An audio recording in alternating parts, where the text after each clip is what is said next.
na kautusan ng Department of Justice para raw ilipat ng kulungan ang ilang high-profile inmate ng Bilibid. Duda si Secretary Boying Rimulya na may kasabwat na empleyado ng Bucor sa pamimeke ng order. Nasa frontline ng balitang niya, si Marlene Alcaide. Heto ang Memorandum Circular No. 3 na natanggap ni Bureau of Corrections Director General Gregorio Catapang.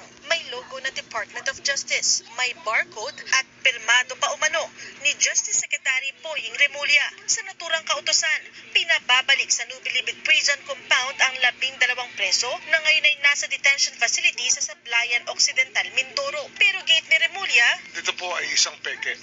aniya, ang 12 inmate na binanggit ay kabilang sa tinaguriang Bilibid 19 na pawang mga high-profile inmate. Tumistigo rin sila noon laban kay dating Senador Laila De Lima.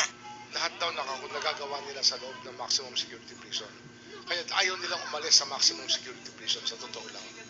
Yan po yung kaya gusto nilang bumalik dyan, yung mga nasa Sablayan.